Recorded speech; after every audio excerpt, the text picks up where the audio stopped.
Zone Rouge vous est présenté par EP Events.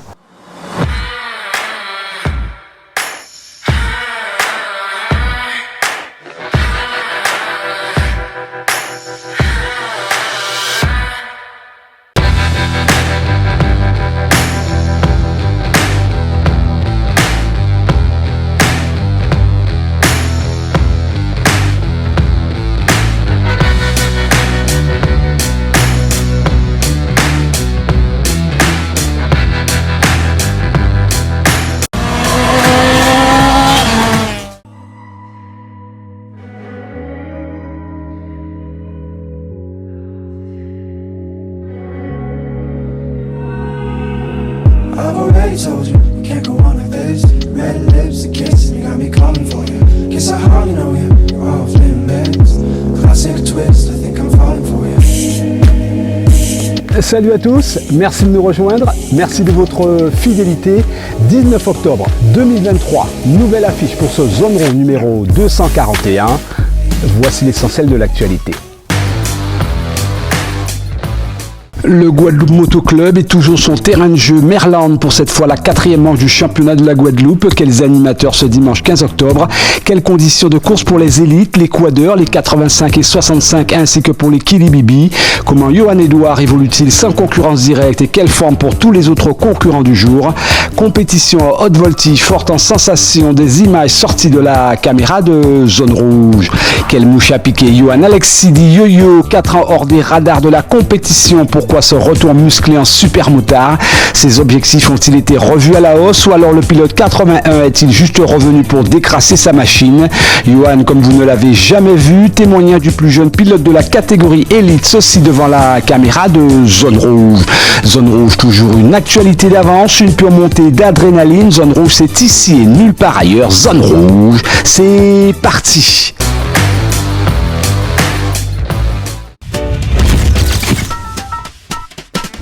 Pour rouler à Merland, mieux vaut avoir toute la panoplie du pilote confirmé ou averti, surtout quand il faut faire face à des conditions extrêmes comme la poussière, pire ennemi pour du roulage agressif. Certains payent un long tribut. Pour les plus expérimentés, quelles que soient les conditions, manette des gaz toujours à fond, pourvu qu'il y ait au bout l'ivresse de la voltige.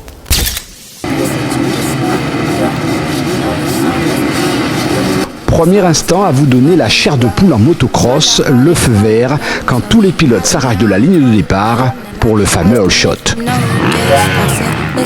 Et puis il y a très vite dans la foulée les coudes à coude pour occuper le leadership à assurer pendant les 18 minutes de course escomptées. Le pilote Johan Edouard excelle dans cet exercice. Nous sommes dans la catégorie élite.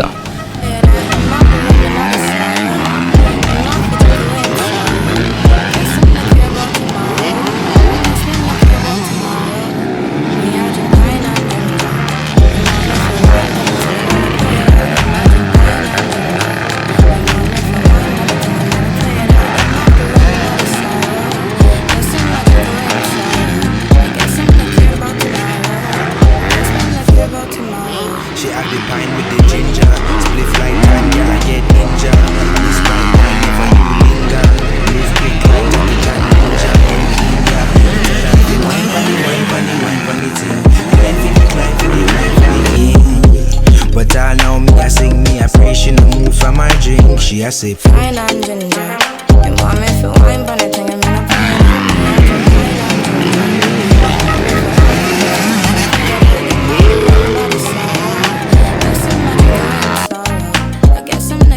tomorrow. Guess when I care about tomorrow. I'm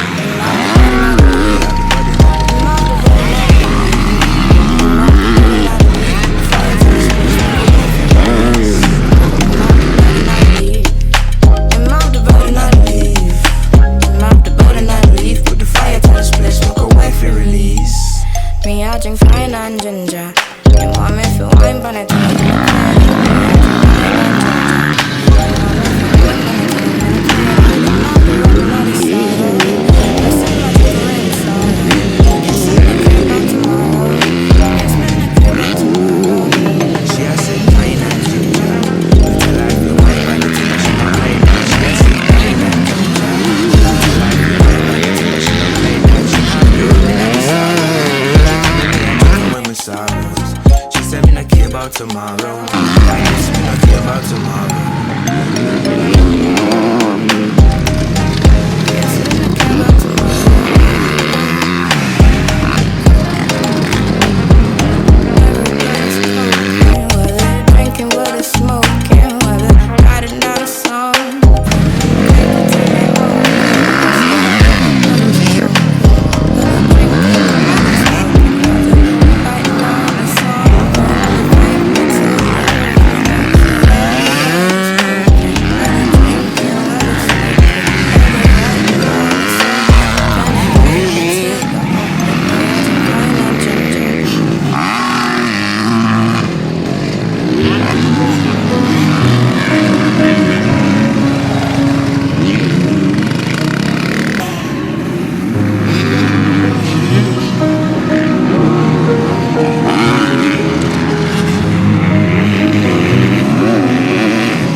Le principal pour moi déjà c'est de m'amuser sur ma moto, de me donner à 100% de mes capacités et en fait d'être en compétition avec moi-même parce que bon il y a quand même d'autres concurrents mais tout d'abord c'est essayer d'être le mieux possible sur sa moto, être le plus régulier possible, pas faire d'erreurs parce que le terrain est très piégeux aujourd'hui, c'est très sec, il y a beaucoup de poussière donc il y a beaucoup d'endroits qui glissent donc le but déjà c'est d'essayer de rester sur ses roues, ne pas tomber, enchaîner les tours au meilleur rythme que possible et après essayer de terminer la course quoi et après prendre beaucoup de plaisir et comme d'habitude essayer de donner un peu de plaisir aux autres en regardant la course et voilà.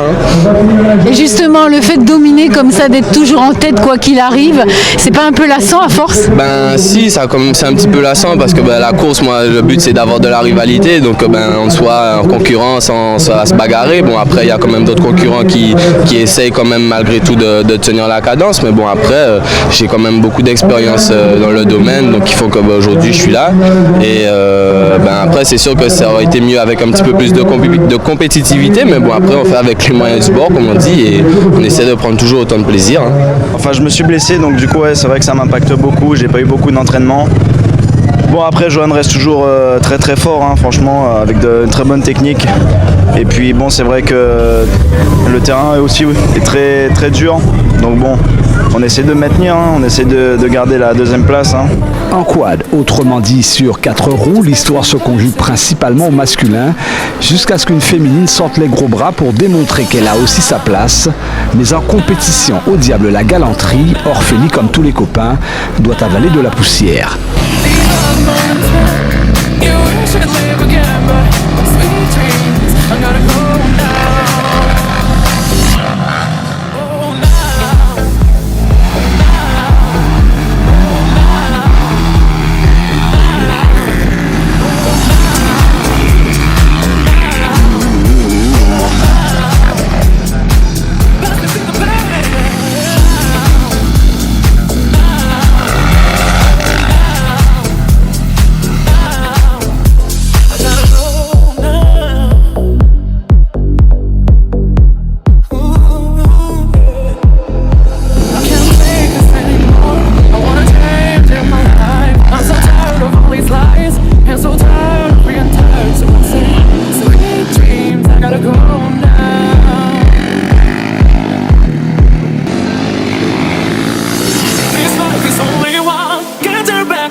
Sweet dreams, I gotta go now. I gotta get up, keep on trying. I gotta go find my own way. Gotta find the treasure inside me.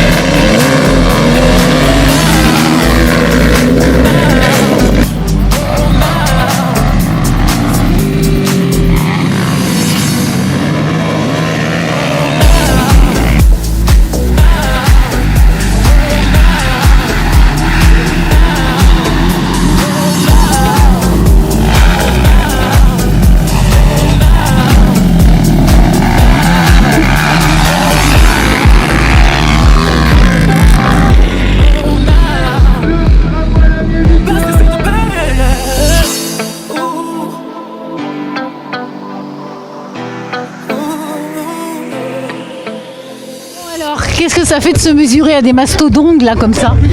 Eh ben, j'ai envie de dire que c'est pas plus mal puisque ça me fait avoir des rivaux plus costauds et qui ont beaucoup plus d'expérience que moi.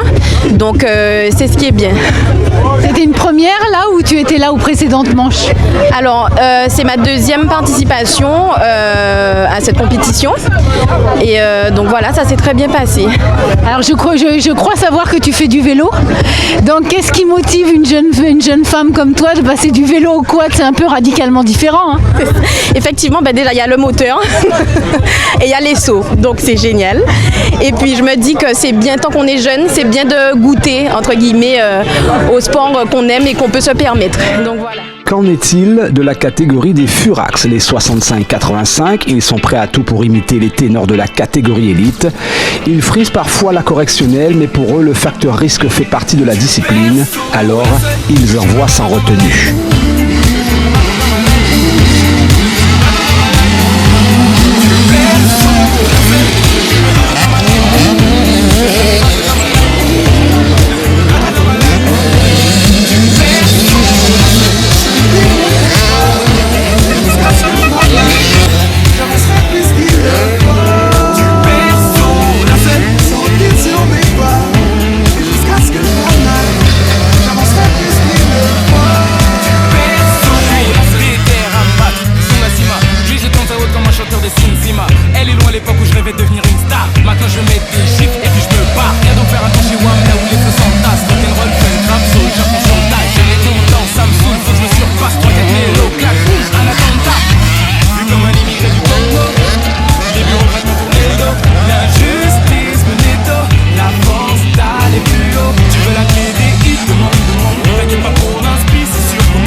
jamais remplacé par le fils que Dieu pardonne mes péchés. L'argent est plus facile que la vérité à encaisser. Tout serait plus facile si j'étais fils de parents aisés. J'ai du verset juste un seul à bord d'un féfé. J'approche de la mort à chaque fois que je dors. Mon frère, t'inquiète pas, je ne prête pas, je te donne. J'écarte les obstacles direct dans le décor. Car je me battrai dans ma life du perso au linceul. Je me battrai dans ma life. Je me battrai dans ma life. Je me battrai dans ma life. Du perso au linceul. Je me battrai dans ma life. Je me battrai dans ma life. Je me battrai dans ma life. Du perso au linceul.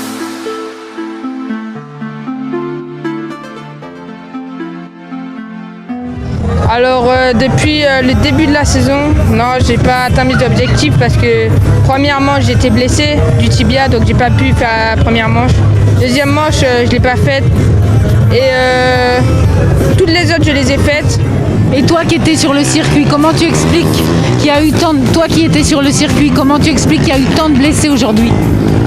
Il y a eu une partie très glissante. En fait, toute la piste était sèche, mais il y a une partie où c'était vraiment brillant, ça glissait beaucoup et c'était en virage. Donc il fallait vraiment faire attention et il y a beaucoup de gens qui ont glissé. Donc tu es prêt là pour la prochaine fois ? Oui, la prochaine fois, oui, ça va envoyer du lourd. Je suis un peu déçue de ce que j'ai fait puisque il y avait deux garçons derrière moi et j'étais à deux doigts d'attraper un autre garçon, mais malheureusement pour moi, comme la troisième manche est annulée, j'ai pas pu faire ce que je voulais. Et c'était quoi la difficulté principale que tu avais aujourd'hui ? Je pense que c'est le fait que dans ma catégorie, il y a eu beaucoup de blessés et qu'il y a eu beaucoup de poussière aussi. Du coup, c'était assez compliqué puisque ça glissait énormément. Et voilà. Alors, je m'appelle Clémence Séraline, j'ai 13 ans et ça fait 4 ans que je fais de la moto. D'accord. C'était où la partie où c'était le plus compliqué, où c'était piégeux ? Je trouve que c'était avant la plus grande table du circuit où dans le fond, comme c'est humide, c'est humide, il y a beaucoup de pierres, de la boue et tout ça, donc ça glisse et c'est très dangereux et ça peut faire tomber facilement. Ben voilà, je suis ici, je suis avec les jeunes qui ont grandi, je roule avec des petits qu'on leur a appris à faire la moto et ça fait plaisir d'être là, quoi. Il y a un bon niveau. Il faut continuer, il faut se battre avec la jeunesse, je pense qu'il y a de quoi faire. Il faut vraiment les reprendre en main. Voilà, dû les accidents qu'on a eu aujourd'hui, il faut qu'on fasse des stages de perfectionnement, qu'on s'occupe un peu plus de nos jeunes. Voilà, c'est tout simplement. Davantage s'occuper des jeunes car ils sont de plus en plus en nombre et déjà ça pousse très fort. Bienvenue dans la catégorie Kids. Kids aujourd'hui champion de demain. Des attitudes de pilote aguerris pour cette classe biberon motivée et pas que.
Guadeloupe, terre de champions, c'est aujourd'hui bien moins sûr. A contrario de Merland, sans cesse en perpétuelle activité pour créer les références motocross de demain.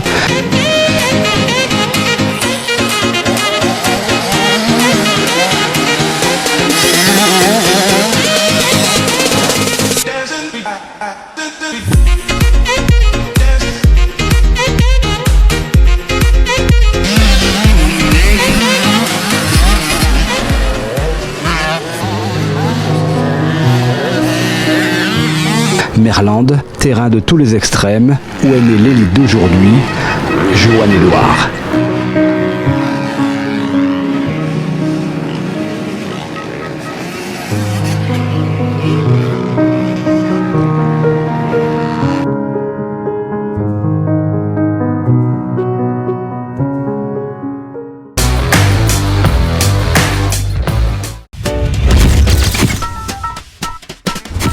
Allons, ne perdons pas de temps, allons tout de suite à la rencontre de Super Yo-Yo.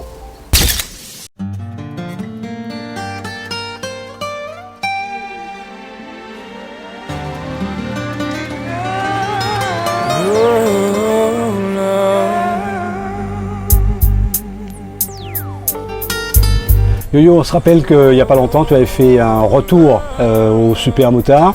Avec du recul, comment tu analyses ta compétition ? Ben, avec du retour, avec du recul, c'était assez bien. Après un long moment sans faire de moto, c'était bien. Petite appréhension avant d'aller. Les premiers roulages ont été difficiles parce que bon, la reprise et tout, le physique, le cardio. Et après, sinon, c'est l'entraînement qui a payé. Hein. Le soir, est-ce que tu as refait le film de ta course ? Oui, le soir, surtout la veille, on a refait le circuit. À se poser des questions, est-ce que ce sera à l'envers ou bien le circuit comme d'habitude ? Et on s'est dit que si c'est à l'envers, eh ben, on verra ce que ça donne. Tu as terminé 5e. Est-ce qu'avec du recul, tu estimes qu'après 4 ans de rupture, c'est un bon résultat ? Oui, après 4 ans de rupture, pour moi, j'aurais pas pu rêver mieux. C'est incroyable. 4e meilleur temps, 54 secondes. 5e avec des personnes qui ont 3 fois mon âge, 2 fois mon âge, qui sont là depuis des années, qui roulent depuis des années. Franchement, c'est pas mal. Après 4 ans d'absence, c'est pas mal. Yo-Yo, alors quand tous les copains t'ont revu sur le circuit, comment tu as été accueilli ? Ah ben, ils étaient tous contents. Ils m'ont dit ça fait longtemps, qu'ils m'attendaient avec impatience. Ils m'ont dit bon, on verra vraiment ce que tu vaux parce que ça fait beaucoup qui étaient venus me voir, qui m'avaient jamais forcément vu. Donc ils m'ont dit que oui, tu blagues, on verra ce que tu vaux sur le circuit. Et quand ils ont vu, même moi, ce que j'ai vu, comment je roulais, même moi j'étais choqué. J'étais pas prêt à faire un temps ou bien une place comme celle que j'ai faite à la course. C'est difficile de revenir et de se dire qu'il faut performer. Finalement, on se dit, il y a une forme d'orgueil parce que les copains, comme tu dis, les copains t'attendent. On veut savoir si Yo-Yo est toujours aussi performant. Mais pour cette course-là, franchement, je vais pas mentir, je ne partais pas dans l'optique de gagner, d'aller faire un temps. Je voulais faire un minimum, certes, parce que ça coûte cher. Donc je me dis que je ne peux pas dépenser tout ça d'argent dans la moto, que mes parents ne peuvent pas dépenser tout ça d'argent pour qu'au final faire une petite place. Donc je me suis dit que bon, quand même, on fera un minimum, mais de là à faire une 5e place et un chrono comme celui que j'ai fait, je ne m'attendais pas à ça. Yo-Yo 2019, mauvaise nouvelle, tu dois arrêter la compétition faute d'un climat sanitaire qui n'est pas favorable. Quand toi tu décides d'arrêter la moto, obligé, contraint, forcé, c'est la mauvaise nouvelle pour toi? Oui, surtout parce que c'est une passion avant tout, hein. La moto c'est une passion depuis petit.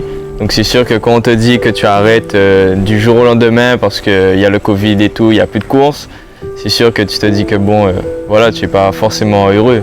Ça a quand même duré 2 ans sans moto, ça a été quoi? Ça a été difficile à gérer? Ah oui, c'est super long, sachant qu'il y a des amis à moi qui roulent, je vois des gens rouler, quand je vais faire commissaire au cross par exemple, je vois des gens qui roulent, je vois des gens qui progressent.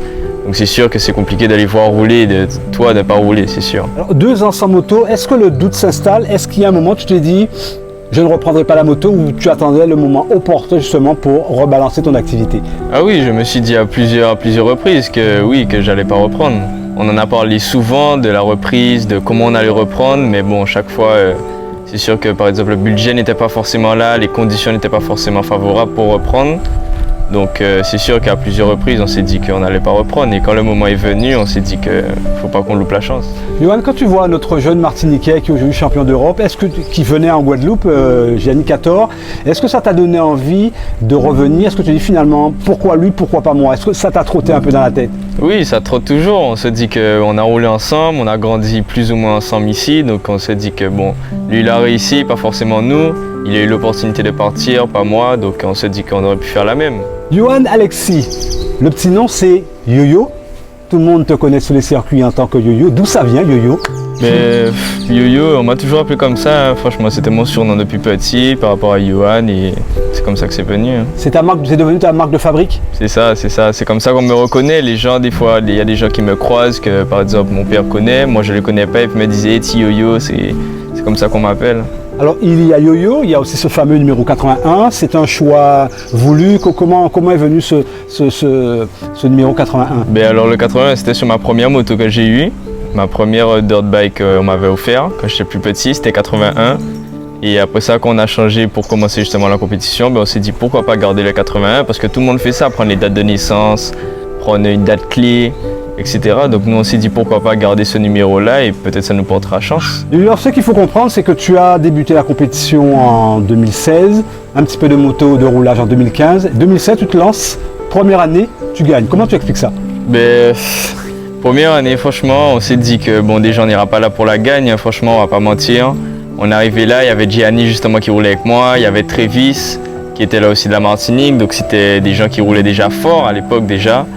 Donc on s'est dit que bon, on verra ce qu'on peut faire et puis avec de la chance, j'ai gagné quand même parce que le fait qu'il venait de Martinique, les allers-retours, c'était un peu compliqué. Donc il a loupé des manches, moi j'étais là donc j'ai gratté des points et c'est comme ça au bout de la saison, c'est comme ça qu'on a vu qu'on a remporté le championnat.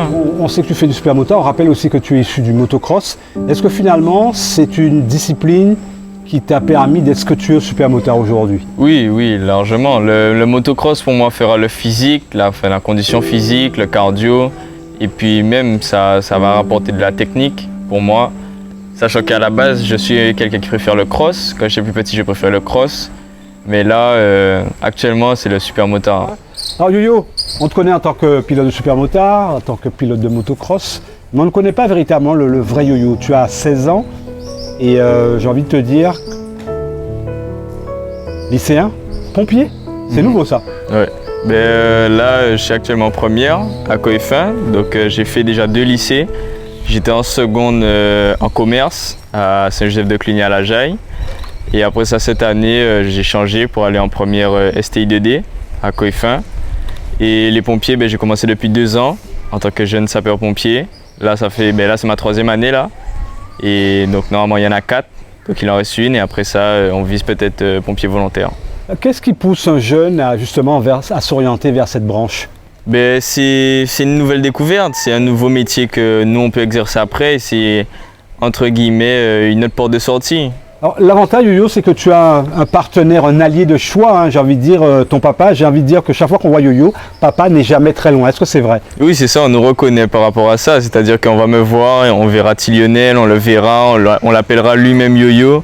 Donc c'est ça, c'est qu'il n'y a pas moi sans lui en fait, et il n'y a pas lui sans moi, c'est une complicité qu'on a depuis petit. Qu'est-ce que tu as envie de lui dire aujourd'hui pour lui rendre hommage par rapport à tout ce parcours que tu as fait grâce à lui? Ah mais c'est grâce à lui et surtout à Antoun, qu'on appelait Toutoun, c'est surtout grâce à lui que si je suis rentré là, c'est eux qui m'ont apporté ma première moto, donc c'est grâce à eux, à mon parrain, à toute ma famille, mes amis qui sont là, mais ouais c'est grâce à eux.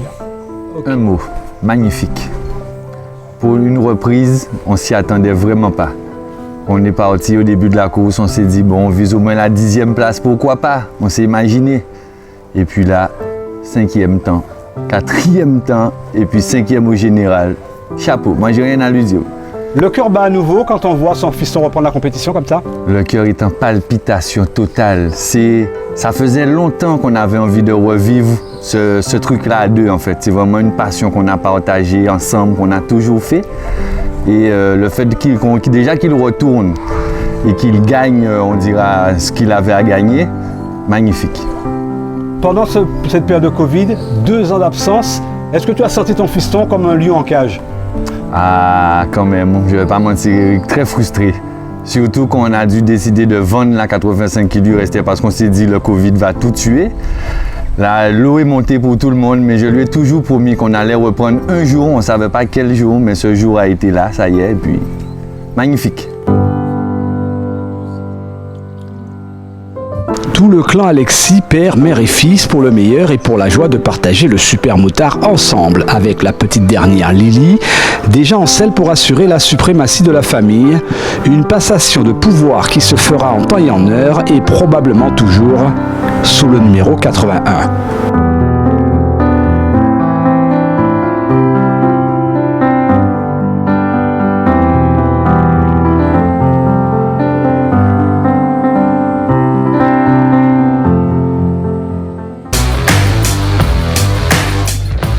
Zone Rouge, c'est terminé pour ce soir. Merci de nous rester fidèles.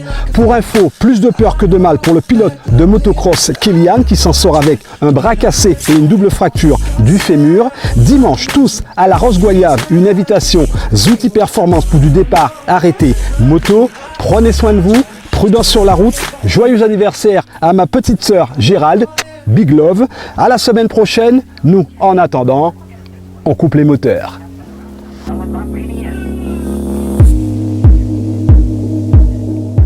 Zone Rouge vous a été présenté par EP Events.